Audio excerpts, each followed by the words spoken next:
के पास रहकर भी, भगवान के पास रहकर भी अगर तुमने उनसे वो सत्य ज्ञान को धारण नहीं किया तो जीवन तुम्हारा ऐसे ही चला जाएगा, पुण्य प्राप्ति का, सुखभोग का, लेकिन दुख से छुटकारा नहीं होगा, जन्म मरण से छुटकारा नहीं होगा। जन्म मरण से छुटकारा उनका होगा जिन्होंने गुरु के पास जाकर आत्मज्ञान, सच्चा ज्ञान, अपने आप का होने का ज्ञान की मैं कौन हूँ। ये अभी तो लगता है ये ब्राह्मण हूँ, क्षत्रिय हूँ, उड़िया बंगाली हूँ, पिता हूँ, माता हूँ, ये अज्ञान मूर्खता में भरा हुआ है। अरे न तुम हिंदू हो, न मुसलमान, न ब्राह्मण, न क्षत्रिय, न वैश्य, न शूद्र, न उड़िया, न बंगाली, न ब्रह्मचारी, न सन्यासी, ये तुम कुछ भी नहीं हो। तुम तो केवल चैतन्य दृष्टा साक्षी आत्मा हो। ये ज्ञान जगेगा जिस गुरु के द्वारा वो सच्चा गुरु श्रोत्रिय और ब्रह्मनिष्ठ होगा। इस बात को, और उन्होंने एक चिट्ठी लिखकर उद्धव को दी कि ये चिट्ठी ज्ञान की चिट्ठी है, सब मेरे ब्रजवासी गोपियों को सुना देना ताकि मेरे से मोह ममता हटकर अपने आत्मा में प्रीति जग जाए। और वो चिट्ठी लेकर उद्धव गया, सब ब्रजवालों को इकट्ठा किया, गोपियों को, और वो ज्ञान चर्चा सुनाई। किसी एक को भी ज्ञान नहीं, किसी एक को भी। जब क्यों ज्ञान नहीं हुआ? वही कृष्ण भगवान के हाथ की लिखी हुई चिट्ठी और ज्ञान नहीं हुआ, क्योंकि शब्द का ज्ञान था। जिसकी महिमा गाई वो गुरु का था, उनको ज्ञान का अनुभव हुआ नहीं। तो गुरु के द्वारा परमात्मा का ज्ञान का अनुभव नहीं हुआ, तो खाली चिट्ठी पढ़ देने से कल्याण नहीं हुआ। अभी भगवान के पास रह रहा था 121 वर्ष तक, 125 वर्ष तक। फिर जब भगवान कृष्ण ने कुरुक्षेत्र में सूर्य ग्रहण के समय पहुंचकर सबको वो ज्ञान सुनाया, वही चिट्ठी सबको ब्रह्म ज्ञान हो गया। कारण क्या है? उद्धव भगवान के पास था पर स्वयं को उसको आत्मा का बोध, आत्मज्ञान नहीं था। तो गुरु के दिन पैर दबा लो, गुरु का सर मालिश, हाथ मालिश करो, खिलाओ, लेकिन गुरु से ज्ञान न लोगे तो वो तुम्हारा सेवा पुण्य में चला जाएगा, लेकिन कल्याण नहीं होगा। ज्ञान मोक्ष प्रद वेद बखाना, वेद में आया है, रामायण में भी आया है। ज्ञान की मुक्ति धर्म ते योग ते ज्ञाना, ज्ञान मोक्ष प्रद वेद बखाना। मुक्ति की प्राप्ति तो ज्ञान से होगी। तो 125 वर्ष तक अर्जुन रहा किसके पास? भगवान के पास, लेकिन उनका ज्ञान नहीं पाया। पर वही ज्ञान जब गोपियों को सीधा वहाँ मिल गया, जब वो कुरुक्षेत्र में गए थे, वो जो सब होता है कुंभ मेला, उसमें उनको सबको ज्ञान हो गया। एक बार की और घटना है, गोपियाँ आई है कि दुर्वासा जी के दर्शन के लिए, तो दुर्वासा जी के दर्शन के लिए बीच में जो है यमुना नदी में बाढ़ थी, उस तरफ कैसे जाएं? भोजन भी लाए थे भगवान को चढ़ाने को, प्रसाद ग्रहण करने को। तो कृष्ण ने से कहा, अरे हमको उधर जाना है, कोई रास्ता बताओ। बोले कोई मौका देख लो। बोले मौका कोई नहीं तट पे, तो फिर रहने दो, कल जाना नहीं, आज गरम गरम भोजन प्रसाद बनाने के लिए लाए आए, तो रास्ता बता। तो रास्ता बताओ, तो ऐसा कहो कि कृष्ण हमारा बाल ब्रह्मचारी है, तो हे यमुना मैया रास्ता दे दो। तो गोपी, अरे तेरे को शर्म नहीं आती? मजाक करने का यही समय है। हम कहते हैं गुरु के दर्शन करने, दुर्वासा जी के दर्शन करने यमुना के पार जाना है, और तू बोलता है कि वहाँ गुरु को, यमुना को बोलो कि कृष्ण बाल ब्रह्मचारी हो तो रास्ता दे दे।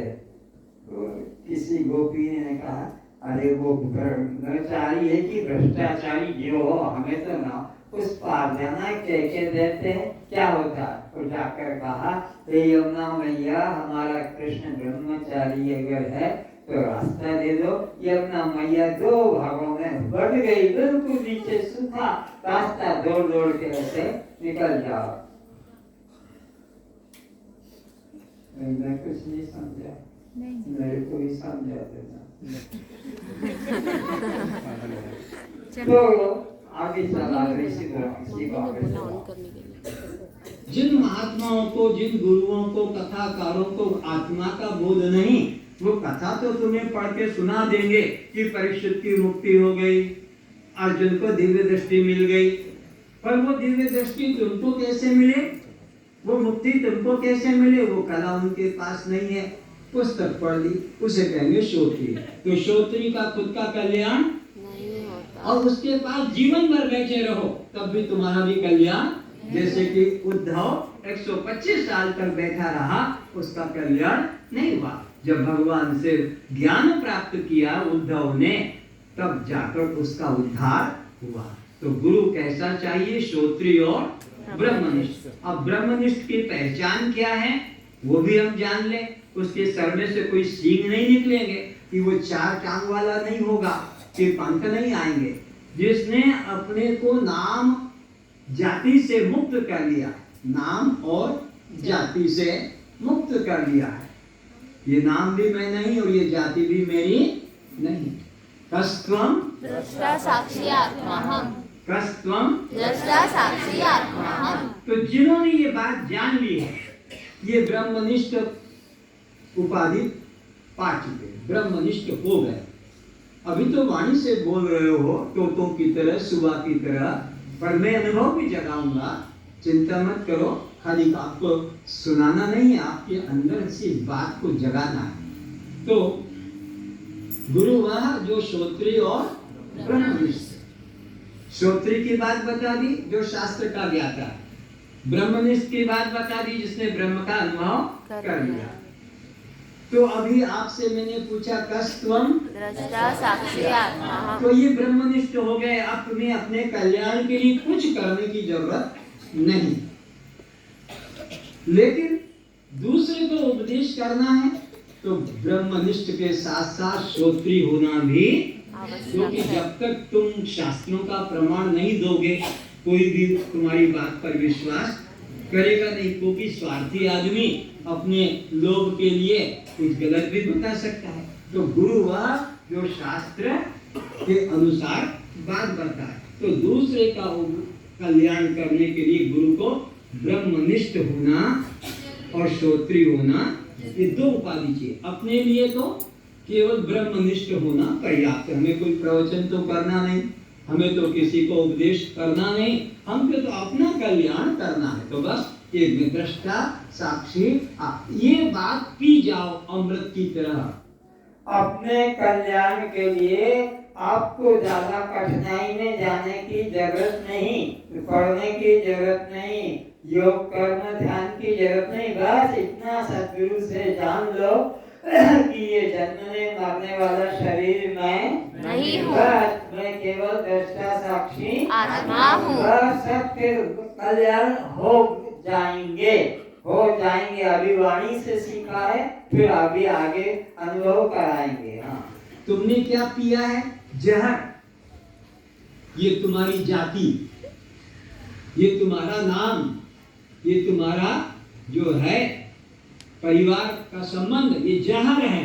इसको जैसे तुम पी गए और कभी नहीं भूलते अपनी माँ, अपना बाप, कि अपना पति, कि पत्नी, कि मकान, कि नाम जाति, ये जैसे तुमने अंदर रख लिया, कभी भूलते नहीं। न माला करते हो, न ध्यान करते हो अपने नाम जाति को पक्का करने के लिए। भगवान का नाम के लिए माला करना पड़ती है, भगवान के लिए ध्यान करना पड़ता है। पत्नी का भी ध्यान करोगे, पति का भी ध्यान करोगे, कि बच्चों का भी ध्यान करोगे। अरे वो ध्यान करना नहीं पड़ता, ध्यान तो होता रहता है। ध्यान करने का नाम नहीं है, होने का नाम ध्यान है। वो ध्यान होगा भी किसका? जिससे प्यार होगा। प्यार करने की चीज नहीं है, प्यार हो जाता है। और जो किया जाता है वो सिनेमा के एक्टर हैं, जो किया जाता है हो जाता है। ध्यान हो जाता है, प्रेम जब हो जाता है, और प्रेम कब हो जाता है? जब उसमें सुख बुद्धि हो जाती है कि साथी रे तेरे बिना भी क्या जीना। जब ऐसी बुद्धि आ जाती है तो फिर आगे बढ़ जाते हैं। और सुख बुद्धि भी कब होती है? जब आपको सत्संग प्राप्त होता है। और सत्संग कब प्राप्त होगा? जब कभी सद्गुरु मिलेगा। तो सद्गुरु मिलने से आपको ज्ञान होगा और ज्ञान से आपका यह स्वतः ध्यान होता रहेगा। तो सद्गुरु वह जो आपको अपने देह के अहंकार से मुक्ति दिलाकर ब्रह्म का निश्चय आपके अंदर जगा सके। सद्गुरु कभी कान नहीं फूंकते हैं। बहुत से कान ये खास कान पॉइंट सुन लेना धोखे से बचने के लिए। हम सब इसी धोखे में फंसे हैं, कोई कान फुकाने में, तो कोई डोरी बांधने में, तो इधर कोई कट्टे में रस्सी लटकाने में, कि चोटी बांधने में, या और किसी प्रकार से।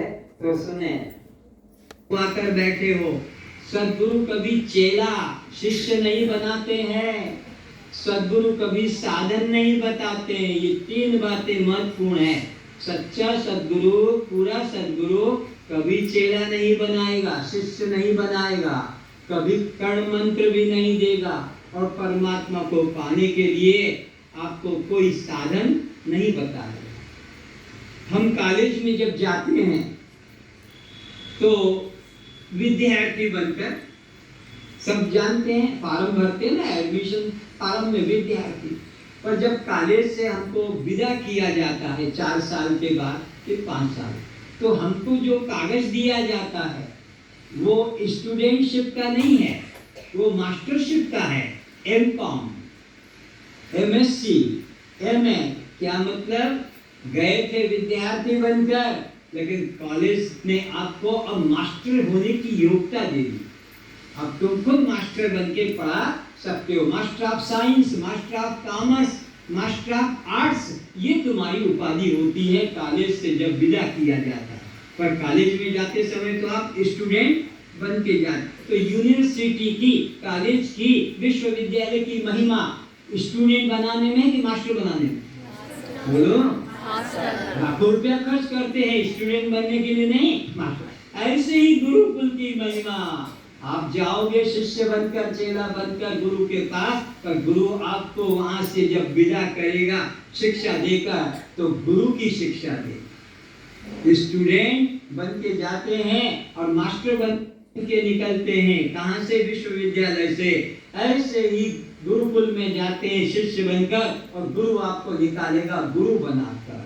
ये पहली बात। तो गुरु कभी शिष्य, गुरु बनाता है। अगर चेला ही रहेगा तो फिर ये क्या, सारा जीवन चेला ही बना रहेगा, फिर ये ज्ञान को आगे वितरण कैसे करेगा?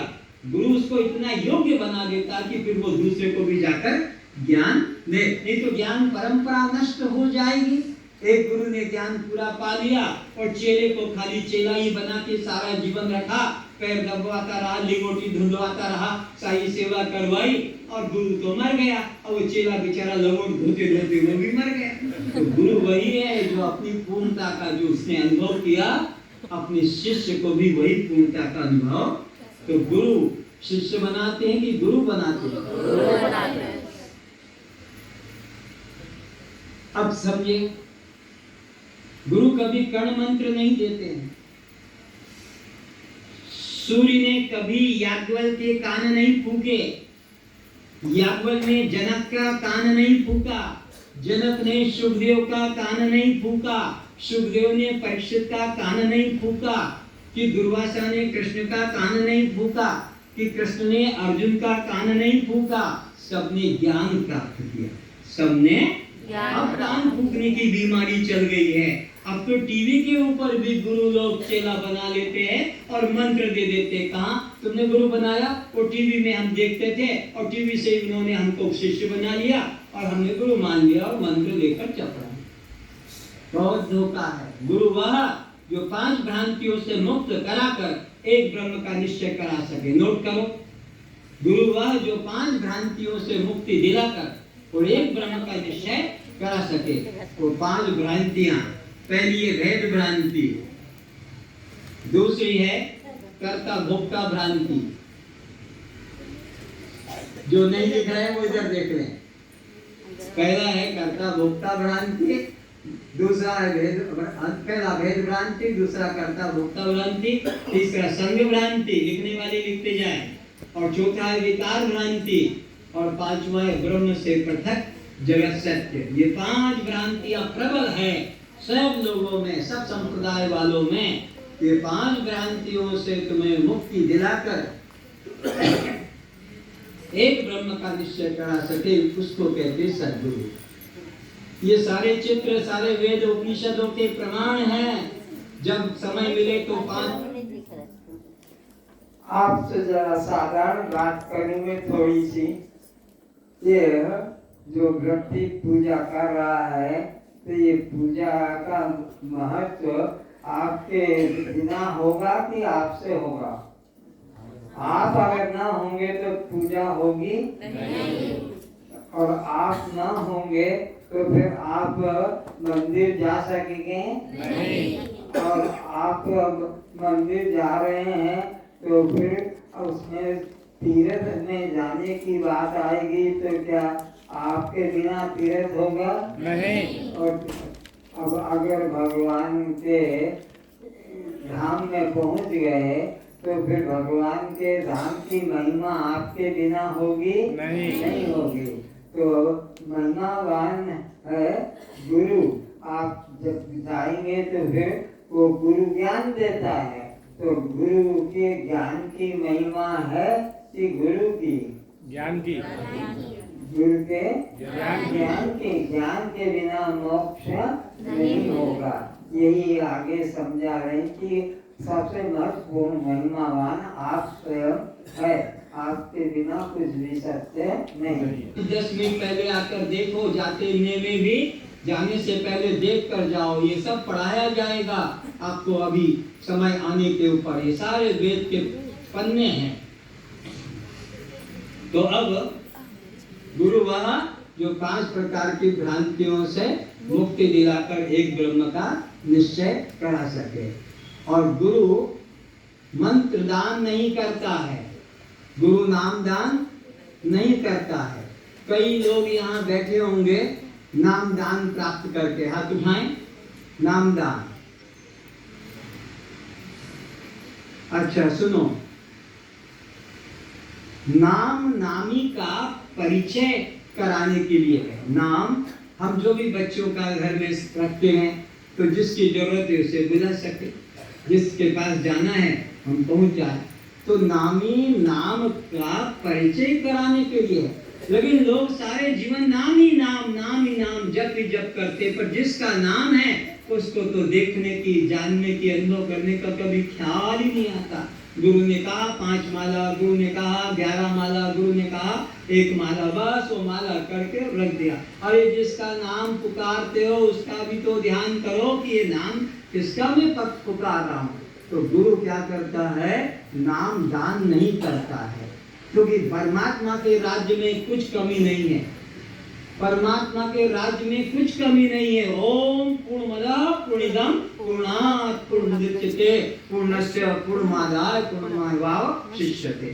तो फिर भगवान के पास कोई कमी है? अब परमात्मा कहाँ है? सबके हृदय में। देखो परमात्मा यहाँ बैठा है सबके, ज्ञानी हो अज्ञानी हो। और गुरु के पास जाओगे तो गुरु क्या करेगा? नाम दान करेगा। तो विचारो, परमात्मा तुम्हारे अंदर है और नाम गुरु के जेब में है। परमात्मा का नाम गुरु के आश्रम में है, भंडार में, बक्से में, अलमारी में, जो तुमको दे देगा। और जहाँ परमात्मा वहीं उसका नाम, जहाँ वस्तु वही उसका नाम है, जहाँ वस्तु है वही उसका नाम है। तो जहाँ परमात्मा वही उसका, आज उसको ही सुनोगे। अब जिह्वा का प्रयोग मत करना, इसलिए उसको अजपा जाप कहते हैं। परमात्मा के नाम का जाप को अजपा जाप कहते हैं।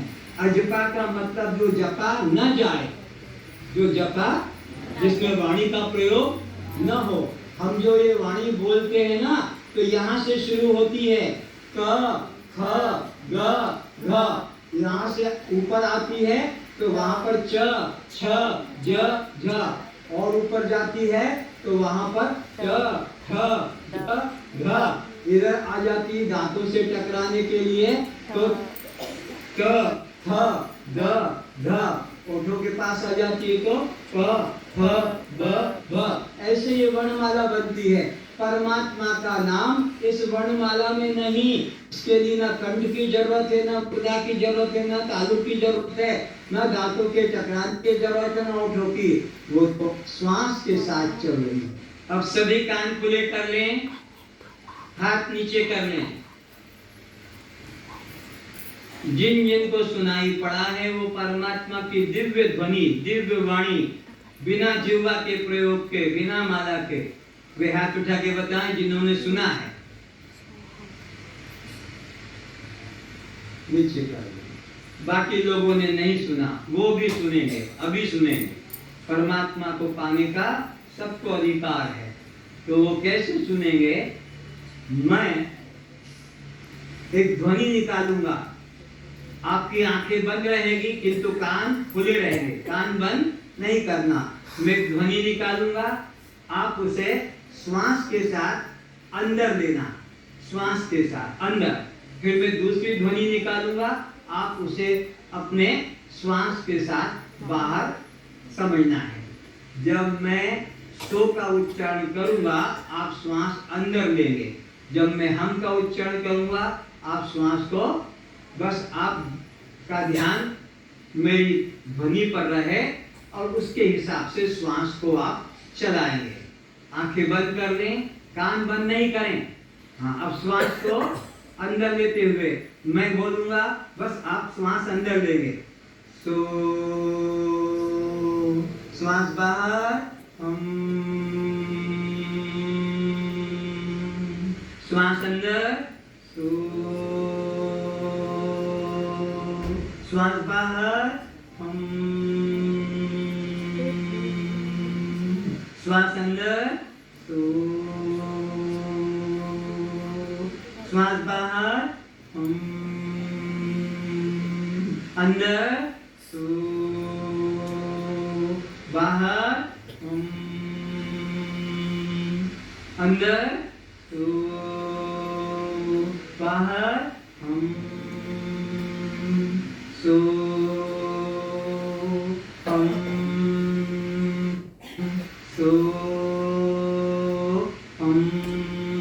कान बंद करो, सबको सुनाई पड़ेगा। कान खुले कर दो, खुले कर दो। अब जिन्हें नहीं सुनाई पड़ा है वे आज रात्रि को 5 और 6 बजे के बीच में या 4 और 5 के बीच में नींद खुल जाएगी, तब कान बंद करना और श्वास अंदर जाते समय सो की ध्वनि उठेगी और श्वास बाहर जाते समय हम की ध्वनि सब में उठेगी। आज रात्रि को मन में संकल्प करके सोना कि मेरी नींद 5 बजे खुले। अपने तकिए से, जिसको ओशिका कहते हैं, तकिया कहते हैं, उसको बोलना कि मुझे 5 बजे आज उठना है कि 4 बजे उठना है। ठीक, तुम्हारे अलार्म फेल हो जाएंगे तो टाइम पे उठाएगा और उस वक्त पर आप श्वास अंदर जाते समय सो की ध्वनि सुनेंगे और बाहर आते समय हम की ध्वनि सुनाई पड़ेगी। अभी यहाँ पर अर्थ लिखो उसका। सो का मतलब क्या है और हम का मतलब क्या है? सो का मतलब है वह परमात्मा। सो का मतलब हुआ वह परमात्मा जिसे मैं तीर्थ, मंदिर, मूर्ति, तीर्थ, मंदिर, मूर्ति, चित्र,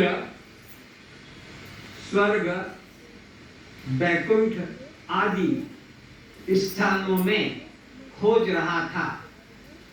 स्वर्ग, वैकुंठ आदि स्थानों में खोज रही थी या खोज रहा था। वेद कृपा से, गुरु कृपा से आज मैंने जाना कि वह मैं स्वयं हूँ, कि वह मैं स्वयं हूँ। कौन वह? जिसे तीर्थों में, मंदिरों में, स्वर्ग वैकुंठ में, चित्र मूर्तियों में, ध्यान में, माला में खोज रहा था, पता लगा वह तो मैं स्वयं हूँ। दूसरा पैराग्राफ लिखें, और यह जो पिता माता से उत्पन्न हुआ शरीर, और यह जो पिता माता से उत्पन्न हुआ शरीर,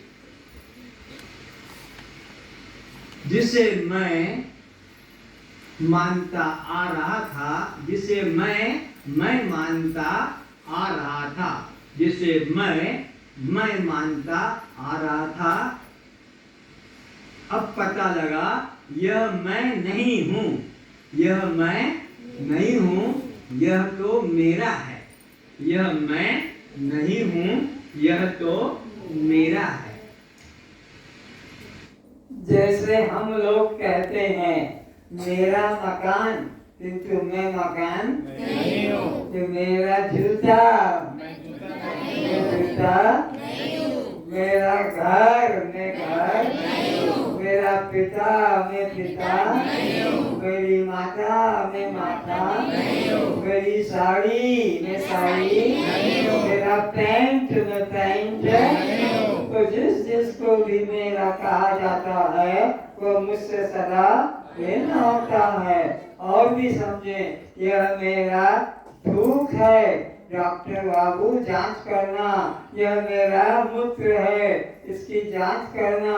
ये मेरा रक्त है, यह मेरा टट्टी है, जांच करना। तो जिसको मेरा करके बताते हैं, मेरा कह के बताते हैं, उससे मैं सदा बोलो तो मेरा कभी मैं होता नहीं है। जैसे मेरा कुत्ता, बोलो मेरा कुत्ता नहीं हूँ। तुम्हें इतनी हुआ, मैं कुत्ता नहीं हूँ, मैं कुत्ता नहीं हूँ। मेरा मकान, मैं मकान नहीं हूँ।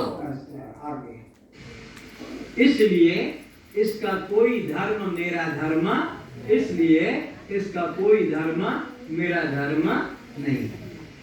आइए अब आगे की विषय पर चर्चा चलती है। गुरु का महत्व समझे। पहले गुरु का अर्थ तो जान लिया, गुरु का उपयोग भी जान ले। आप ब्रह्मा के समान हो जाएं, विष्णु के समान हो जाएं और शंकर के समान हो जाएं, इतनी शक्ति आप प्राप्त कर सकते हैं। सृष्टि का उत्पत्ति, पालन और संहार भी आपके अंदर करने की क्षमता है। लेकिन बिना गुरु के कोई भी भव बंधन से, दुखों से छूट नहीं सकता। इसलिए भगवान राम को भी गुरु के शरण में जाना पड़ा, भगवान कृष्ण को भी गुरु के शरण में जाना पड़ा, और सभी को गुरु की शरण में जाना पड़ता है, क्योंकि ज्ञान गुरु के द्वारा ही प्राप्त होता है। अपनी बुद्धि के द्वारा, अपने ज्ञान के द्वारा, अपने कर्म साधन के द्वारा कोई भी व्यक्ति परमात्मा को प्राप्त नहीं कर सकता है। तो इस तरह से गुरु का महत्व हमारे शास्त्रों में दिया है और कहा है कि गुरु की आज्ञा पालन करने में, जो गुरु तुमको जीवित अवस्था में मुक्ति दिलाता है, उसकी आज्ञा पालन में अगर सिर भी काट कर देना पड़े, उस सत्य को पाने के लिए अगर हमें सिर भी काट कर देना पड़े तो भी बहुत ही सस्ता है, चीपेस्ट है। इसलिए देर नहीं करना गुरु के आदेश को पाने के बाद। हमारा तुम्हारा शरीर क्या है, इसको सुनो।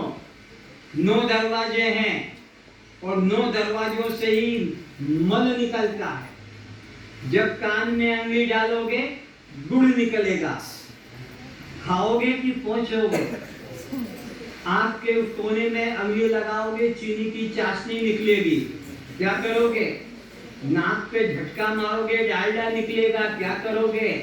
इधर मुख से निकाला बटर मक्खन, क्या करोगे?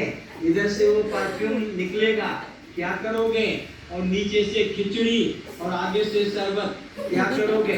तो कहते हैं यह तन विष की बेल है। यह तुम्हारा हमारा शरीर क्या है? विष की लता। विष की लता जैसे नीम का फल भी मीठा, फूल भी मीठा, पत्र भी मीठा, रस भी मीठा, ठीक है ना? नीम का गलत है।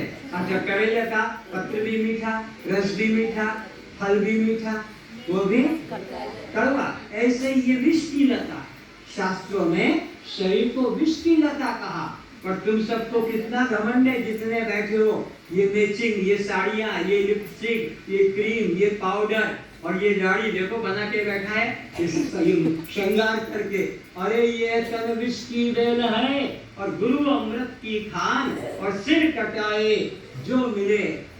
तुम तो दाढ़ी कटाने में पीछे हट जाओगे कि हम तो सत्संग छोड़ देंगे, दाढ़ी को संभाल के रखेंगे, क्योंकि भगवान बड़ा खुश होगा हमारी दाढ़ी देख के।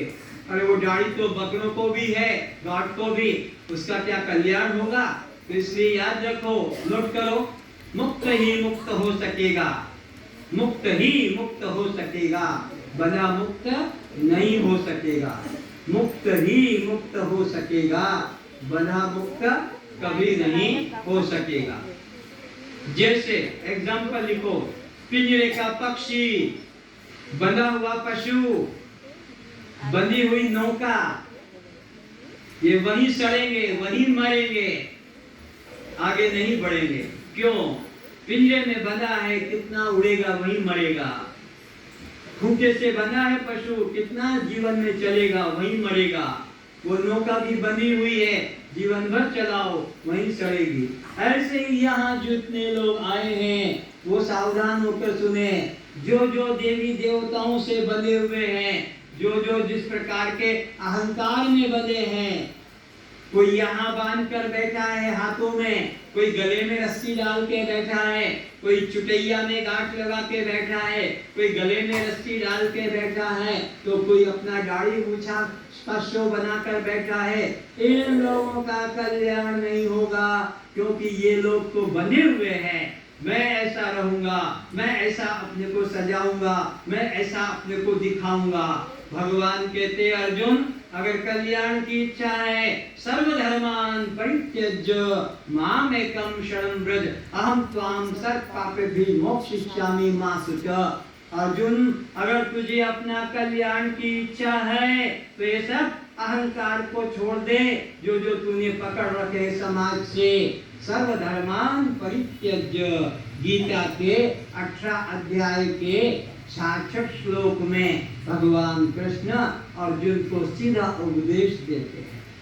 तो अब यहाँ तुमसे कह दिया जाए कि ये तुम्हारे हाथ के पुरुष लोगों, कड़ा अंगूठियां हाथों की, माताओं ये 3-3 2-2 रस्सियां पशुओं की तरह जो बांध रखे हैं, कुत्ते को तो बांधना पड़ता है, गाय को बांधना पड़ता है, अब मनुष्य को भी बांधना पड़े तो ये और पशु में क्या अंतर। तो ये जो जो तुमने अज्ञानता से धर्म बनाया है और अपने को धार्मिक माना है, भगवान कृष्ण कहते सर्वधर्मान, तुमने तो धर्म माना है और धार्मिक जाना है। भगवान इन सभी धर्म वालों को कहते सर्वधर्मान परित्यज्य, परित्याग करके एकमात्र मेरी शरण में आ जा, तो मैं तुझे सब पापों से मुक्त कर दूंगा, तो शोक मत कर।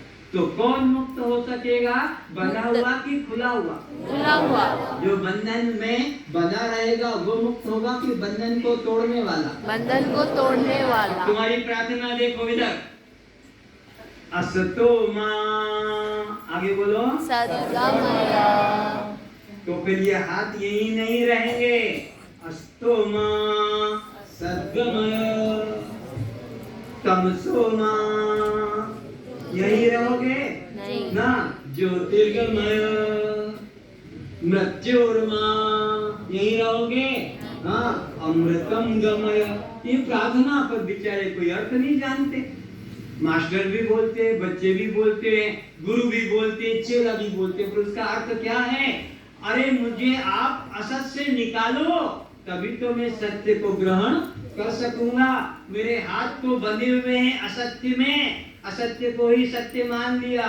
तो अस्तो मां, अपनी बल से, अपनी शक्ति से मुझे छुड़ाओ। और सद्गमय, फिर कहा तमसो मां, मैं तो अज्ञान को ही धर्म मान के बैठा हूँ, मैं तो इन चित्र मूर्ति को ही धर्म मान के बैठा हूँ, मैं तो इन रस्सियों को, सूतों को ही धर्म मान के बैठा हूँ। आप भी ताकत लगाकर मेरे को तमसो मां, ज्योतिर्गमय, अज्ञान अंधकार से निकाल कर और ज्ञान के प्रकाश में लाओ। और मृत्युर्मा, मैं तो इसी में फंसा बैठा हूँ। ये शरीर का चोखटा बनाकर बहरूपियों का स्वांग की तरह अपना चेहरा बनाया, मैं तो इसी में। तो आप यहाँ से हटाओ और फिर मुझे सत्य अमृत का अनुभव। तो गुरु का क्या काम हो गया?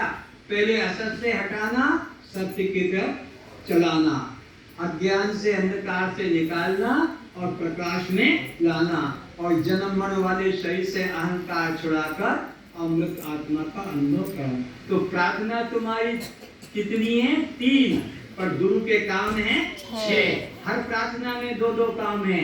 अस्तोमा एक काम, और फिर सद्गमन ये दूसरा काम, तमसोमा एक काम, फिर ज्योतिर्मय दूसरा काम, फिर मृत्युर्मा एक काम, फिर अमृतम गमय। तो गुरु का काम है तुमको पहले असत से निकालेगा, और तुम कहोगे ना ना हमारी दाढ़ी मूछा को मत छोड़ो, हमारे रस्सियों को मत खोलो, हमको खूंटे से मत खोलो, तो मरो फिर उसी में फंसे रहो, फिर आगे की क्या जरूरत है? अरे हमें तो मुक्ति चाहिए। भगवान ने हमें ये जो जीवन दिया है मुक्ति पाने के लिए, भी बने रहने के लिए, और बना रहेगा जिसके प्रति वो वहीं जाकर जन्म लेगा। गीता के 8वें अध्याय के 5वें श्लोक में भगवान ने कहा, जो जिसका अंदर बना हुआ है मैं उसको उसी योनि में डाल दूंगा। शत्रु में बना है तो शत्रु योनि में डाल देंगे, और भगवान के अंदर तुम बंधे तो भगवान में बांध देंगे। पितरों में बंधे हैं तो पितरों में, पत्थरों में बंधे हैं तो पत्थरों में। भगवान गीता के 9 अध्याय में कहते हैं, जो पितरों की पूजा करने वाला है वो पितरों को प्राप्त होता है, देवताओं की पूजा करने वाला देवताओं को प्राप्त होता है, और जो अपने इन नाना कल्पित आकारों की पूजा करने वाला है उसमें जाता हूँ, और जो मेरी पूजा करता है उसको मैं अपने रूप में मिला लेता हूँ। तो आपको यह विवेक जगाना है। तो अब गुरु का महत्व बताने जा रहा हूँ। लक्ष्मी जी से भगवान विष्णु पूछ रहे हैं, अरे लक्ष्मी तेरे यहाँ सर पर ये निशान क्यों हैं और तेरे पैरों में भी निशान पड़े हैं? तो लक्ष्मी कहती है, और कोई चर्चा करो, ये बात मत पूछो। भगवान ने कहा, मुझे यही जानना है ये निशान क्यों, रगड़ कैसी पड़ी, और यह। तो भगवान कहते मेरे को यही जानना है, आज मौका मिल गया है, तू भी वह है मैं भी। तो सुनो भगवान, ये जितने बाबा, जितने गुरु, जितने सन्यासी, जितने महामंडलेश्वर, जितने जगत गुरु घूम रहे हैं, इन सबके चरणों में मैं रगड़ लगाती हूँ। शायद कोई सच्चा गुरु होगा तो मेरा उद्धार। भगवान की पत्नी लक्ष्मी को भी अपने कल्याण की इच्छा है, और वो भी संतों को चरणों में सिर नवाती है। लेकिन अभी तक लक्ष्मी ने कहा मुझे कोई सच्चा सद्गुरु नहीं मिला। अच्छा, और तेरे चरणों में निशान क्यों है? ये जितने बैठे हैं ना यहाँ सामने, ये मेरे चरणों में रगड़ते हैं खोपड़ी, ये रात दिन मेरे चरणों में रगड़ते हैं। क्या? बेटा चाहिए, बेटी चाहिए, पोता चाहिए, नतनी चाहिए, नाती चाहिए, मकान चाहिए, सुख संपत्ति घर आवे, कष्ट मिटे कर, ये मेरे पास रगड़ते हैं, इसलिए मेरे पैरों में चिन्ह पड़ गए हैं। तो लक्ष्मी को भी भगवान की पत्नी होकर भी गुरु की आवश्यकता हुई। दूसरा, नारद की बात सुनो। नारद जाते हैं भगवान विष्णु के सत्संग में। एक दिन अपनी वीणा अंदर भूल गए और बाहर चले गए। फिर ख्याल आया, अरे मैं तो अपनी वीणा नहीं लाया। सत्संग हाल बंद हो गया था, एक खिड़की खुली थी, तो क्या देखा कि जहां नारद की वीणा थी उस जगह को लक्ष्मी गोबर से लेपन कर रही थी। गोबर, गाय का जो निकलता है मल। नारद ने सोचा और कहीं नहीं, जहां मैं बैठा वहां पर गोबर से, क्योंकि गोबर शुद्धि के लिए प्रयोग किया जाता है। तो नारद को थोड़ा विचार आया कि न तो आगे से गीला न पीछे से पीला, अगर थोड़ा सा कुछ खांसी में झटके में निकल जाता, लक्ष्मी मेरी जगह पर क्यों ऐसा? तो भगवान लक्ष्मी से तो शर्म आई, विष्णु से कहा भगवान मेरे मन में एक प्रश्न है। अरे भाई कल सत्संग में आकर तेरा समाधान मिलेगा, अब मैं भी तो आराम करूंगा, मेरा भी शरीर है, 3 घंटे से बोल रहा हूँ। नहीं प्रभु मेरे को नींद नहीं आएगी। ऐसी क्या समस्या हो गई? जहां मैं बैठा था उसी जगह लक्ष्मी खुरक खुरक के अब जमीन को गोबर से लीप रही है। तो भगवान विष्णु ने कहा हम अपने घर में गड्ढा खोदे, कुआं खोदे, तेरे बाप का क्या जाता है? बोले भगवान उसी जगह गड्ढा, उसी जगह क्यों, बाकी जगह नहीं किया? जा जा तेरा काम करनी प्रभु, मुझे बताओ। सुनेगा? तू निबुरा है, निबुरा। जब तक गुरु नहीं करेगा तब तक तेरा कल्याण नहीं होगा। समझना दो बातें, भगवान के दर्शन होने के बाद भी गुरु की आवश्यकता। भगवान के धाम में भगवान के साथ रहने वाला, कभी शंकर के साथ, कभी विष्णु, कभी ब्रह्मा, सब समय ब्रह्मलोक में विचरण करने वाला।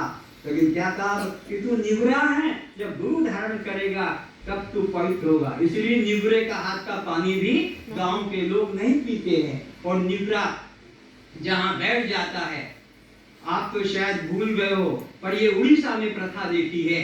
कोई भी अतिथि आया, घर के अंदर बैठ के भोजन किया, तो वे माताएं एक छोटे से बर्तन, कुछ कप में गोबर रखती है और उसको ऐसा करके पहुंच देती है, क्योंकि वो निवरा है, क्या पता मेरे घर में आया है, अपवित्र हो जाएगा। इसलिए ये प्रथा उड़ीसा में देखी, पवित्रता की। उड़ीसा में किचन में, गांव के अंदर कोई बैठ जाता है बाहर काके, तो थोड़ा गोबर डाला और पहुंच कर निकाल दिया। तो निवरे का हाथ का पानी नहीं पीते हैं। मई महीना एक अतिथि, एक यात्री आया और कहा भैया मुझे पानी पिला दो। वो पानी लेकर आया, लो पियो। कोई तेरा गुरु कौन है? उसने कहा मैं गुरु के चक्कर में नहीं पड़ता, मैंने कोई गुरु नहीं बनाया। वो यात्री प्यासा, गर्मी के दिन कंठ सूख रहा है, तो पानी बोले मैं आगे पी लूंगा। अरे अभी तुमने पानी मांगा, मैं लाया, क्यों नहीं पीता है? तू तो निवरा है, तेरे हाथ का नहीं पीऊंगा, आगे किसी के पास पी लूंगा। और उस आदमी को दुख लगा, हाय मैंने गुरु नहीं किया तो आज मेरे द्वार से प्यासा आदमी चला गया, धिक्कार है मेरे जीवन को। उसने गुरु बना लिया। फिर कोई यात्री आया दूसरे दिन, पानी मांगा, पानी पिलाया। भाई तुम्हारा गुरु? हाँ। कौन है? वो ज्वाला प्रसाद। कहाँ है? काशी में। तो अभी बोले वो जेल गए हैं रेप केस में, कोई मर्डर केस में गया। ये है अवस्था। इसलिए जान के अच्छी तरह से कि ये गुरु बनाने योग्य है अथवा नहीं है। मांस मछली खा रहे हैं, शराब पी रहे हैं, दो तीन औरतें रखी है और जगत गुरु बनकर बैठे हैं या गुरु बनकर बैठे हैं।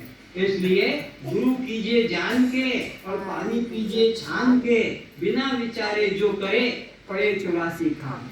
जैसे डाकू लोग छिप छिप कर बैठे हैं, कोई यात्री निकला उसको लूट लेते हैं, ऐसे ही जगह जगह आश्रम खोल खोल कर बैठे हैं। और कोई चला जाएगा उसको जबरन करके सिंदूर लगा देंगे, जबरन हाथ में डोरा बांध देंगे और जबरन गले में कंठी डाल देंगे और कहीं तू अब चेला और मैं तेरा गुरु, दोनों की नरक में ठेलम ठेला। तो इस तरह से तो बहुत लोग बैठे हैं।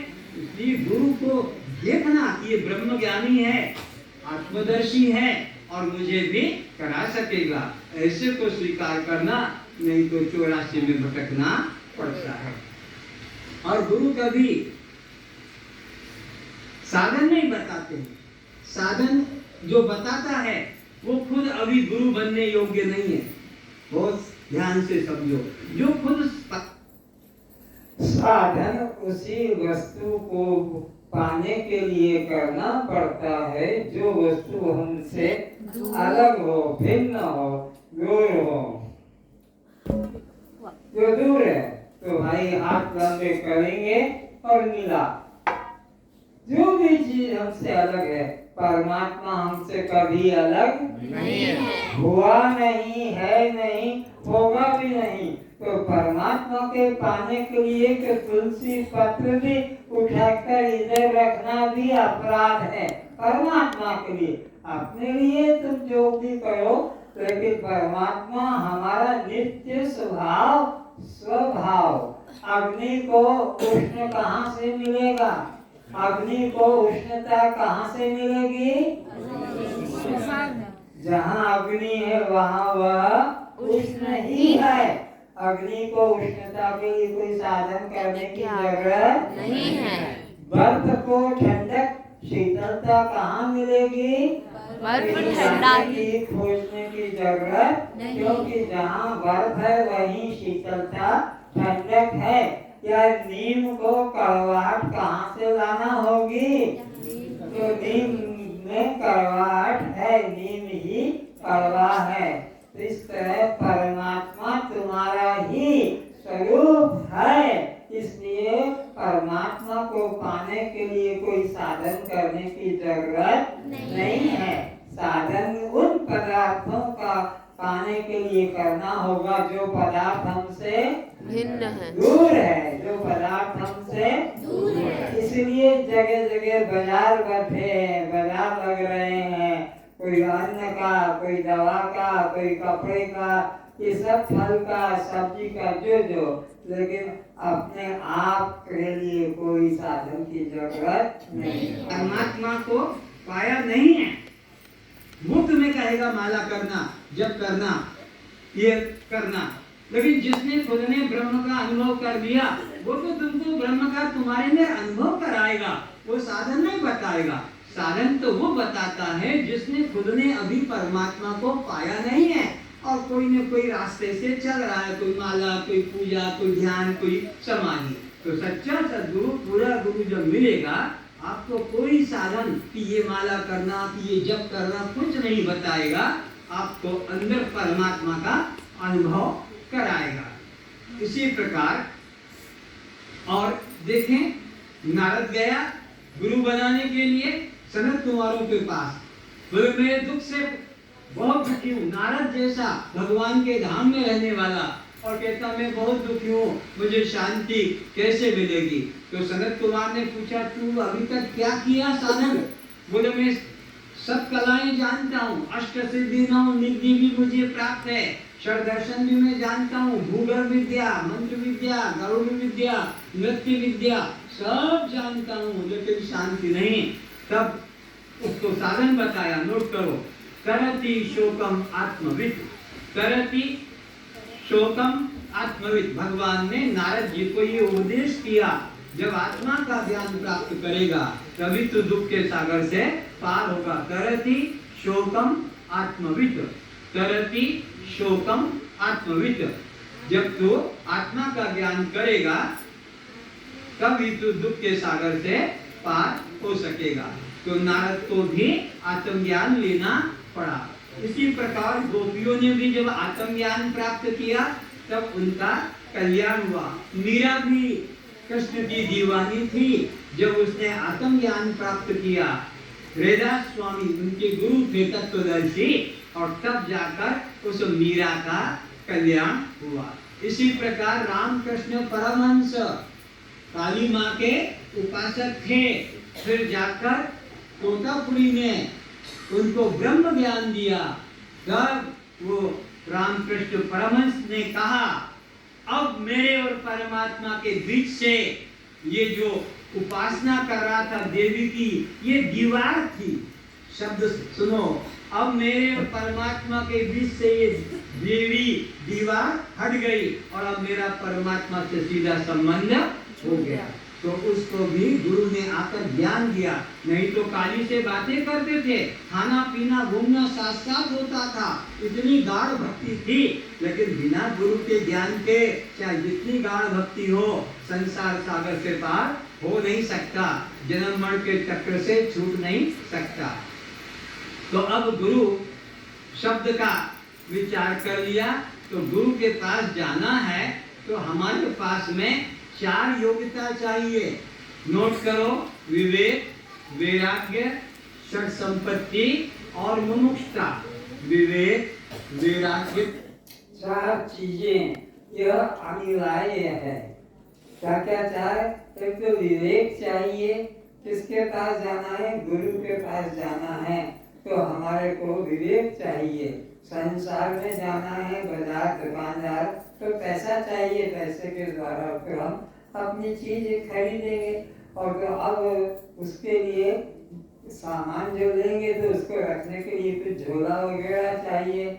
ऐसे ही गुरु के निकट जाना है तो विवेक चाहिए। विवेक का मतलब हम क्या लेने जा रहे हैं, हमें क्या चाहिए, हमारे पास क्या है और क्या नहीं है। तो सबसे पहले गुरु के पास जाने के लिए जीव के पास विवेक, फिर विवेक का मतलब है कि भोगों में ग्लानि न रहे कि मेरी शादी करा दे, मेरा यहाँ बच्चा नहीं हो रहा है, मेरी नौकरी लगवा दे, मेरा मकान बनवा दे, मेरा केस जीत जाऊं, मेरे पति पत्नी में प्रेम जगा दो।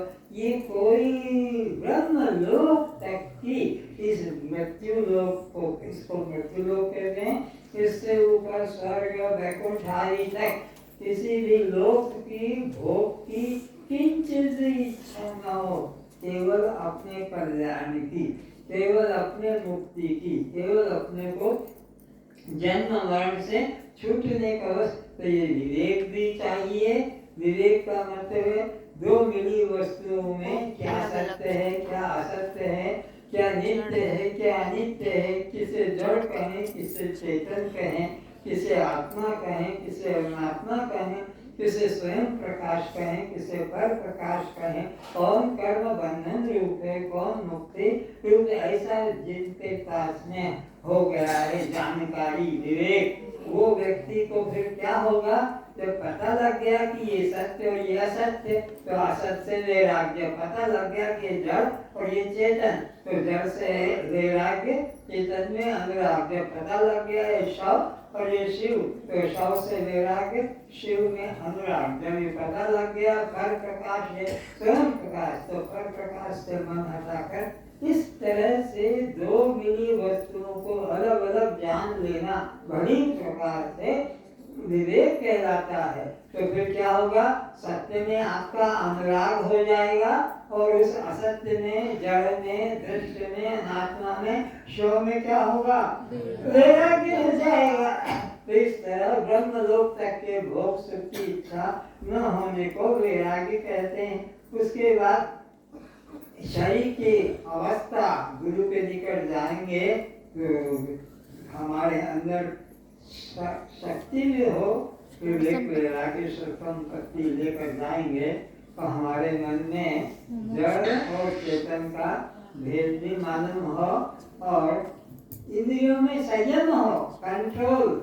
वहाँ गए, अरे सिगरेट तो पी नहीं, अगर चाय तो मेरे को मिली नहीं, और मेरे को ये तो हुआ नहीं, तो ये लोगों के अंदर की इच्छा न जगे। सत्संग में बैठ गए, यहाँ बैठे हो, अब किसी के जेब में मोबाइल है तो वो धीरे धीरे आवाज करके बैठ गया स्लो, ताकि मालूम ना पड़े, और किसी बहाने से बाहर चला जाएगा कि मैं मुट्ठी करने, पेशाब करने जा रहा हूँ, जबकि मुट्ठी पेशाब को धक्का देने वाली वो तुम्हारे अंदर का जो मोबाइल था, कहीं की मित्र की। तो सत्संग में जाते तो मोबाइल ध्यान को जेब में रखना मतलब ये विवेकी नहीं है, ये मूर्ख है, ये महामूर्ख है। सत्संग में जा रहा, मोबाइल जेब में क्यों जरूरत है? लेकिन घर वालों से भी कहते हैं मैं जा रहा हूँ कल बाहर तो तीर्थ में, तो मेरा मोबाइल चार्ज कर देना और मोबाइल का चार्जर भी साथ रख देना।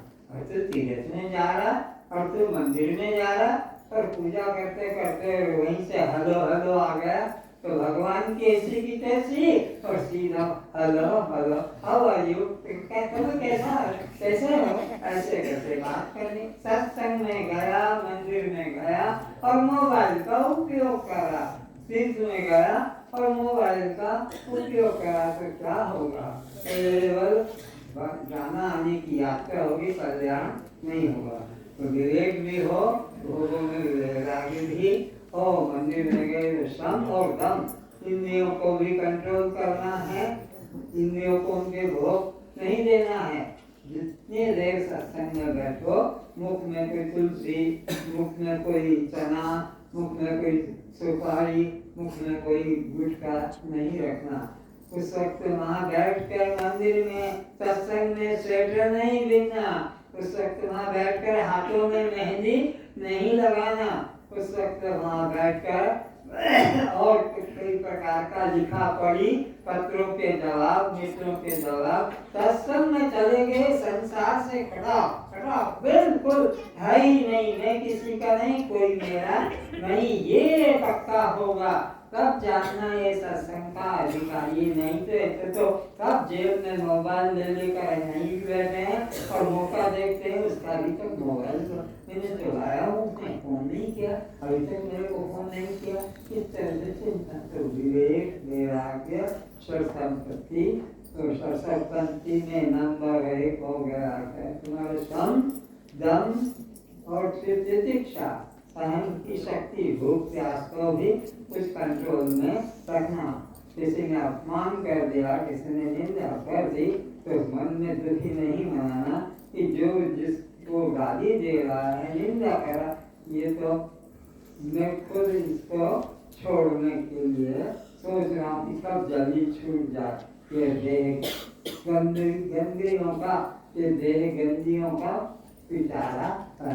तो सम, दम, तितिक्षा, फिर मोक्ष की इच्छा, मोक्ष के अलावा कोई इच्छा स्वर्ग वैकुंठ में भी ना हो। ऐसे ही समाधानता, गुरु के समय देखकर, एक इच्छा देखकर और फिर उनसे प्रश्न पूछना कि ये बात मेरे नम्रता से आपसे पूछ रहा हूँ, पूछ रहे, ये बात मेरी समझ में नहीं आई है, आप इसका समाधान दीजिए। इस तरह से तितिक्षा, समाधानता उसके अंदर मन में हो। तो 6 चीजें तैयार रहे, सम, दम, तितिक्षा, श्रद्धा, गुरु के प्रति पूर्ण ब्रह्मनिष्ठा कि गुरु साक्षात परम ब्रह्म है, ऐसा विश्वास, जो ये कहेंगे मेरे कल्याण के लिए होगा, ऐसा विश्वास करके कहेंगे। और फिर समाधानता, शांत रहेंगे। चौथा है मोक्ष की ही इच्छा के लिए आकर बैठे, यहाँ बैठेंगे तो पेश जी जाएंगे, यहाँ बैठेंगे तो बच्चा हो जाएगा, यहाँ बैठेंगे तो नौकरी लग जाएगी, या मंदिर रोज जाएंगे तो उपवास करेंगे तो ये फल ना, कोई संसार की कामना फल की नहीं करना। ये 4 चीजें संपत्ति, उन्मुक्ता, तो विवेक हो, वैराग्य हो, संपत्ति और मुमुक्षुता, ये 4 चीजें लेकर ही गुरु के निकट पहुंचेंगे। तब गुरु तुमको क्या देगा? श्रवण, मनन, निध्यासन। तब तुमको गुरु सदगुरु वेदों के महावाक्यों का श्रवण कराएगा, तत्वमसी का, और इसी प्रकार उसका मनन करवाएगा, और फिर उसका निध्यासन करके तू वही ब्रह्म है जिसको पाने के लिए मेरे पास आया, इस प्रकार से अनुभव करेंगे आगे। क्लास करके और करें। तो 3 तरह से समर्पण होता है। अब तन से समर्पण, धन से समर्पण और मन से समर्पण। गुरु की सेवा में गुरु की इच्छा को देखकर, गुरु की सेवा में और धन का उपयोग करना, अपने मन से नहीं। समझ लो तुमने गुरु को एक टावेल दे दिया, अब 1000 शिष्य टावेल देंगे तो गुरु क्या बाजार में दुकान लगाएगा? Towel towel towel towel. गुरु को चड्डी चड्डी दे दी तुमने तो बेचारा गुरु क्या करेगा 1000 शिष्यों का? या कोई गुरु को सर्दी के दिन है और नहला रहा है एक घड़े पानी से, एक माठिया पानी से, और 1000 शिष्य है और उसी को सेवा माने तो बेचारा गुरु की राम नाम सत्य हो जाएगी। तो ठंड के दिन और सब एक जो है माठिया पानी डालेंगे, तो ये तो विचार पूर्वक सेवा करना चाहिए कि उसमें उसकी जरूरत है या नहीं। तो तन से गुरु की सेवा करना जो गुरु के अनुकूल हो। नंबर 2, धन से गुरु की सेवा करना जो आश्रम के लिए गुरु के आदेश से हम उसे लगाएं। तन से सेवा करें और धन से सेवा करें। अब फिर से सुनो, किंतु कोई बीमार है, कोई बूढ़ा है, वो बेचारा तन से सेवा, तो वो भी तो कल्याण की इच्छा करता है, तो वो क्या करे? वो धन से सेवा कर दे, तन से नहीं बनती है। और कोई धन में गरीब है बेचारा, वो तो अपना परिवार पालन नहीं कर पाता, वो धन से सेवा कैसे करेगा? वो अपने गरीब है तो तन से सेवा कर दे। कुछ ऐसे भी लोग हैं जो तन से भी नहीं कर सकते और धन से भी, वे गुरु को मन समर्पित कर दे तो भी कल्याण हो जाएगा। धन समर्पण नहीं कर पाए कोई बात नहीं, मजबूरी है, गरीबी है, या तन से तुम नहीं सेवा कर पाए कोई बात नहीं, शरीर अयोग्य है, बीमार है, बूढ़ा है, तो मन समर्पण करने से कल्याण हो जाएगा। जो मन समर्पण नहीं करेगा और अपनी मनमानी करेगा, गुरु की बात को नहीं मानेगा, फिर वो धन भी चाहे जितना दे दे तो भी कल्याण नहीं होगा। और टंचरी गुरु के झाड़ू पोछा आश्रम की करता रहे, गाय चराता रहे तो भी कल्याण नहीं होगा। हाँ, पुण्य मिल जाएगा लेकिन मोक्ष तो तभी मिलेगा क्योंकि वेद का सिद्धांत है ज्ञानादेव तु केवल्यम, ज्ञान के बिना मुक्ति किसी भी साधन से हो नहीं सकती। तो तन समर्पण, धन समर्पण और मन समर्पण को पूर्ण समर्पण कहते हैं, पर जो जिस योग्य है अपना करे। तो 3 तरह के शिष्य, उत्तम, मध्यम, अधम। अपने को अधम से बचाए, उत्तम न बन सके तो मध्यम तो अवश्य ही बने। इसलिए गुरु को त्रिवेणी संगम कहते हैं। गुरु को भी त्रिवेणी संगम क्यों कहते हैं कि गुरु के पास 3 तरह के जीव के दोष कट जाते हैं। जीव के अंदर 3 दोष है, मल, विक्षेप, आवरण। मल, विक्षेप, आवरण, ये 3 दोष को दूर करने के लिए वेद में 3 साधन बताए हैं, कर्म, उपासना, ज्ञान। मल दोष के लिए कर्म, विक्षेप दोष के लिए उपासना और आवरण दोष के लिए ज्ञान। तो 3 दोषों की निवृत्ति वेद के 1 लाख बस आज का विषय गुरु तत्व है, सुनने के लिए हमने सुना। आप सभी लोगों ने इसका अनुभव भी किया। लाइट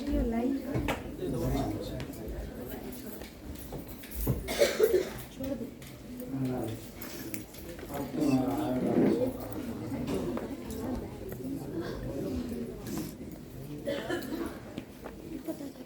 बहुत लाइन व्यस्त हो रही है, सीधी कर रहे हैं अपने को। गुरु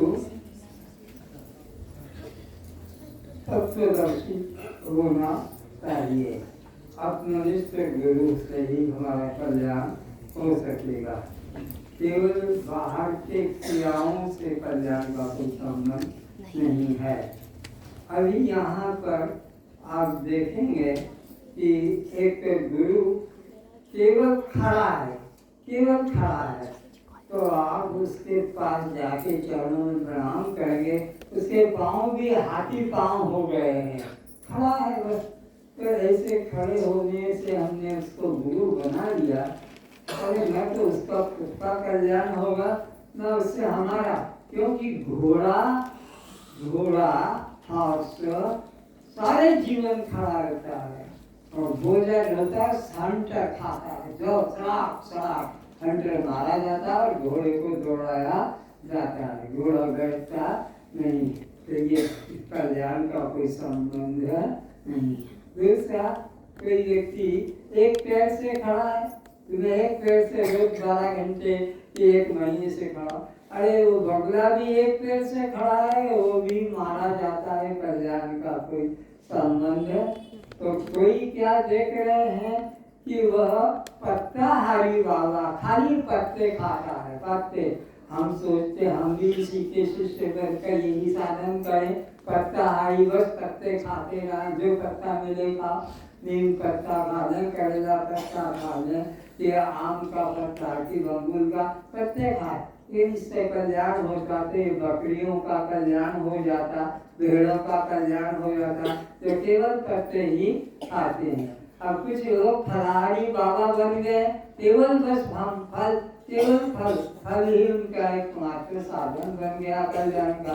तो फल खाने में लगे हैं, फल ढूंढने में लगे हैं, लेकिन इससे भी अगर कल्याण का संबंध होता, हाँ मजबूरी में जब कुछ जीने का सहारा न मिले तो तुलसी पत्र भी खा सकते हो, बेल पत्र भी खा सकते हो, न मिले जीने का कोई सहारा, नहीं तो पत्ते खाने मात्र से और फल खाने मात्र से कल्याण का कोई संबंध नहीं है। क्योंकि फल तो सभी बाबा लोग, जंगल के लोग भी खाते हैं, और ये माकड़ लोग और तोता लोग तो फलाहारी होते हैं, इनके तो कुछ दूसरी खाने की जरूरत नहीं। तो कुछ बाबा जी ऐसे होते हैं दूधधारी बाबा, बच्चों को चाहे दूध ना मिले पीने को, पर उन बाबाओं को घर में अगर आ गए तो 2 लीटर दूध कहीं से भी लाके देना पड़ेगा, क्योंकि बाबा जी तो फलाहारी नहीं, ये दूधाधारी है। तो इससे अगर कल्याण होता तो ये दूध पीने वाले हम तुम सभी बच्चे तो दूधाधारी थे, पर दूधाधारी से भी हम जो लोग मूताधारी बन गए, अब पैसा पी कर वे लोग कल्याण अपना मानते हैं। तो ये दूधाधारी बाबा जीवन निर्वाह का कोई साधन बना ले, बात दूसरी है, लेकिन कल्याण का दूध से संबंध, अगर दूध से संबंध होता तो बच्चे जो होते 3 साल तक तो दूध ही पीते हैं। और अब एक बाबा ऐसे देखे कि जो भूमि गर्भ में रहते, जमीन में गड्ढा खोद के अंदर श्वास रोक कर बैठ गए और चेलों को बाहर बिठा दिया कि जो भी आए दर्शन के लिए तो बोलो कि बाबा जी 3 दिन की समाधि में हैं, फिर बाहर आएंगे।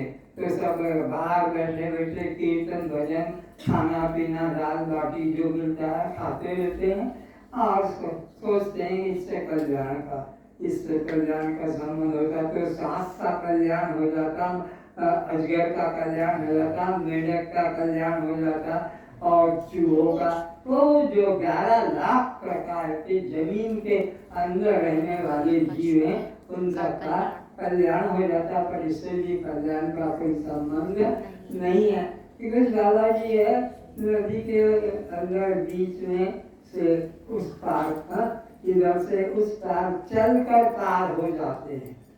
तो भाई तो और काम है, जल पे हम जाते हैं तो पत्थर भी डालेंगे तो डूब जाता है, पत्थर भी डालने से डूबता है। तो बाबा जी तो इधर से उधर चल गए, तो ये भी कल्याण का साधन नहीं। क्यों? इससे कल्याण होता तो एक नाविक को 10 रुपया 20 रुपया देकर इस पार से उस पार तुम आराम से निर्भयता से पार हो सकते हो, जितना भी हो 100-200 भी हो, लेकिन ये जीवन तो हमारा अमृत है, ये तो सदा मिलेगा नहीं, इसलिए नौका से उस पार जाने से भी कल्याण का संबंध नहीं। और देखा क्या संबंध है, ऐसी जापान ने चप्पल जूता बनवाया है, जूता इसको पैर लो और फिर नदी के इस पार से उस पार तुम जा सकते हो जूता पहन, ऐसे वाटर जूते भी हैं, ये भी कल्याण का संबंध नहीं। और हमने क्या देखा, एक बाबा जी ने गांव में इख्तियार ऐलान करा दिया कि यहाँ 3 दिन की समाधि बाबा जी जल समाधि लेंगे, जल समाधि। तो बहुत बड़ा एक 10 बाय 10 फुट का कुंडा बनवा लिया और पानी भरवा दिया और उसमें नीचे अंदर आसन लगा कर बैठ गए। गांव के लोग आते हैं, कोई सोना कोई चांदी कोई रुपया ढेर लगा रहे हैं इकट्ठा, बाबा जी 3 दिन के लिए बैठे हैं समाधि लगा कर, जल समाधि लेकिन इससे कल्याण होता तो फिर 9 लाख प्रकार के जलचर जीव है, 9 लाख, उनका जीवन है मछली का जीवन का। ठंडी लगेगी तो घर जाएंगे सोने, गर्मी लगेगी तो कहीं पहाड़ पे जाएंगे। तो ऐसे अज्ञान साधन का उन्होंने अपना लिया है। इसी प्रकार देखेंगे कि उन्होंने आकर जो है यहाँ पर समाधि अब समाधि लगा आहुति करते हैं, तो आहुति करते हैं तो कुछ लकड़ी रखते हैं, लाओ कहाँ गया नहीं और नहीं,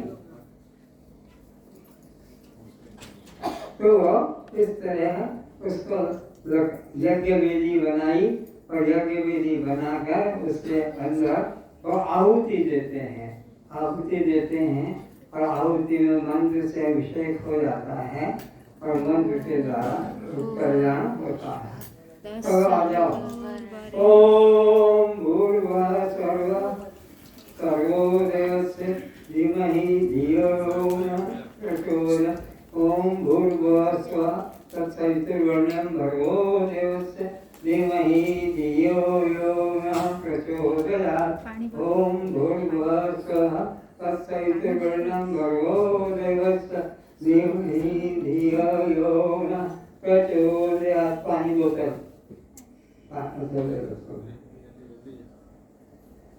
फिर पानी के बोतल डाल दिए और फिर अग्नि और पैदा करके दिखाते हैं। अग्नि को बुझाने के लिए पानी भी डालते हैं और फिर पानी में से अग्नि पैदा करते हैं इस तरह से। अब दूध भी पिलाते हैं, देखो भगवान को दूध पिलाते हैं।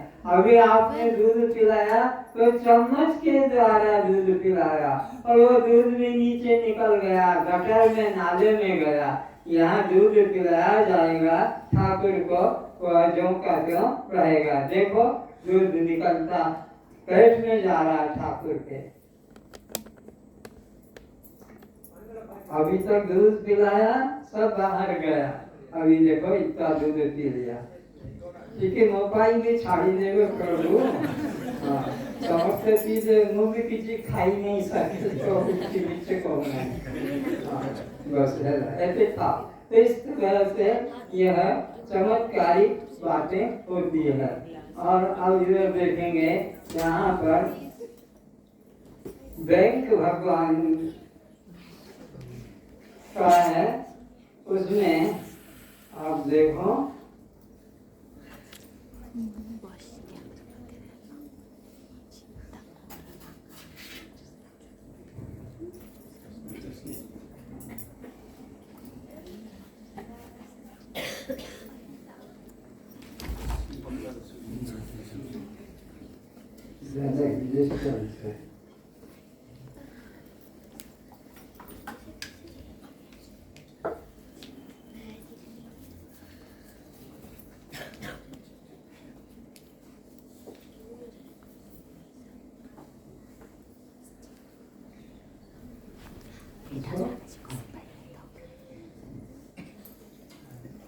ये बैंक है।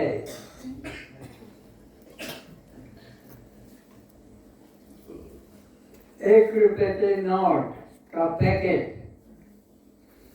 5 रुपए के नोट का पूरा पैकेट, ये 10 रुपए के नोट का पूरा पैकेट,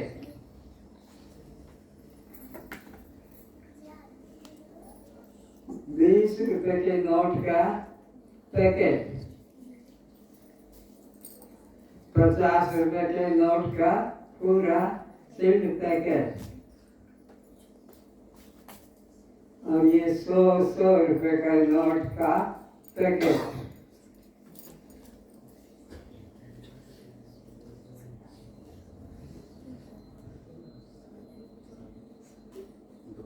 ₹200 के नोट का, और ये 500 रुपए के नोट का पूरा 50,000 रुपए का पैकेट है। अगर कोई व्यक्ति यहाँ पर एक खेल इसको नकली सिद्ध कर दे, इसको इन नोटों को 1 का, 5 का, 10 का, 20 का, 50 का, 100 का, 200 का और 500 का, तो 50,000 रुपए का पैकेट उसे यही दे दिया जाएगा। अगर नकली सिद्ध कर दे कि ये नोट देखो नकली है, यहाँ नोट भी बना के दिखाता हूँ। ये 500 रुपए के नोट का पैकेट, यहाँ कागज डाला है और यहाँ से 500 रुपए का नोट तैयार होकर निकलेगा।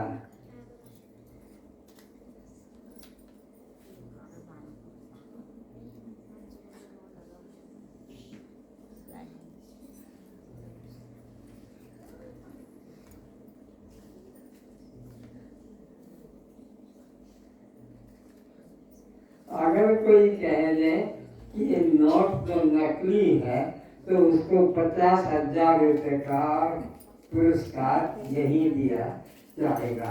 पर किनको, जिनके जेब में 500 रुपए के नोट है, जिनके जेब में अगर ऐसे तो 50,000 नहीं होते, अगर वो नकली सिद्ध कर देगी। पहले अपना पास देखो कि मेरे पास 50-500 रुपए का नोट है, तो फिर मैं जाता हूँ और उन बाबा जी के पास में जाकर फिर यह अपने नोटों का दिखाता हूँ। अगर असली है तो फिर ये 50,000 रुपए का, अगर नकली है नोट को तो फिर वो 50,000 वाला व्यक्ति की जो आशा थी वो निराशा हो जाएगी। जब वह अपने नोट से इस बैंक के अंदर जो बनाया है उसको दिखा देता है ये नकली है, ये असली है, तो फिर वह जो है उसका लेने का अधिकारी हो। अगर ये सिद्ध कर दे कि अब ये जो निकला है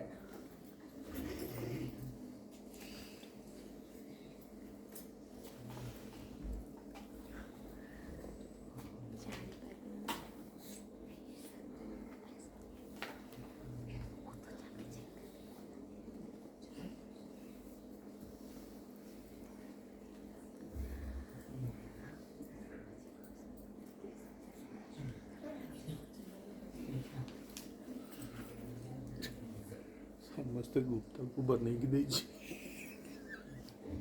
ସ୍ୱାମୀ ଗୁପ୍ତାକୁ ବନେଇକି ଦେଇଛି। ये तो लगा कि बिल्कुल 500 रुपए का, ये तो वैसा का वैसे ही नोट है। तो ये नोट असली है जहाँ पर आपको दिखाया जा रहा है। कोई इनको नकली सिद्ध कर दे जो ये दिखाया तो उसको इनाम बताया है। अब यहाँ पर विचार का विषय होगा कि यह जो शिव, हाँ, इसको ज्योतिर्लिंग ज्योति उत्पन्न करेंगे।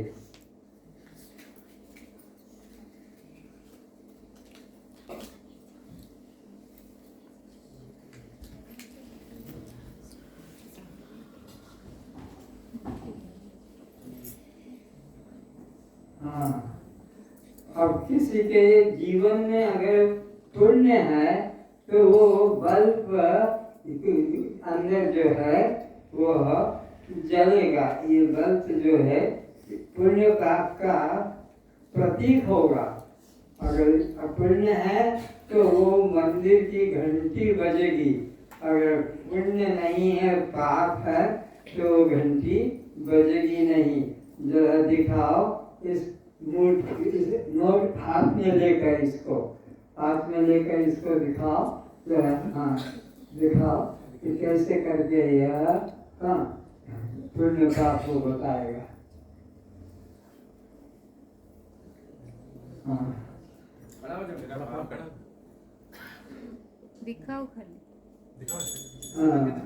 इससे जो होगा वो ठीक है, रख दो। तो आज का विषय यही समाप्त किया जाता है। सब श्रद्धालुओं को प्रणाम। आपने जो मेरे लिए कष्ट किया, देरी हुई, उसे क्षमा करेंगे। और कल का विषय महत्वपूर्ण होगा, गुरु तत्व से साक्षात कल होगा। ज्ञानदेव 2 घंटे का पिक्चर होगा, बाद में आने वाले को अंदर जगह नहीं मिलेगी। अद्भुत कवि कैसे करके ज्ञानदेव का हुआ। हाँ, इस अखंड शांति साधना में बैठकर क्या क्या नियम है, क्या क्या रिजल्यूशन है और क्या फॉर्म है तो लेकर जाएंगे और नाम लिखते आएंगे। जिन को एक पैसा भी आपसे लिया नहीं जाएगा, कर्म मंत्र दिया नहीं जाएगा, माला पूजा के जाल में फंसाया नहीं जाएगा, तीर्थ आश्रम में आपको भटकाया। शुद्ध ब्रह्म ज्ञान यहीं बैठे बैठे मिलेगा। उसके लिए एक फार्म है, तो ये फार्म एक है नीति नियम का फार्म। देखें, नीति नियम का फार्म, इसको नाम आपके जाति उम्र, भाषा, पिता का नाम, पति का नाम, बस, और आपका जो भी है ध्यान समाधि, ये सब आपको भर के कल लाना होगा, भर कर। और एक कागज ये जो नीति नियम का है, ऐसे घर में अपने आप रख लेना, इसको इसमें लगा के मत लाना, ये आप ही की काम की विषय की वस्तु है। इस तरह से तो आप अपना जिन जिन को रुचि है, आओ एक एक फार्म इनसे भाई। पूर्ण माइक कहीं पूर्णस्य पूर्णमादाय पूर्णमेवावशिष्यते सद्गमय तमसो मा ज्योतिर्गमय मृत्युर्मा अमृतं गमय। शांति शांति। सभी लोग बैठे रहेंगे।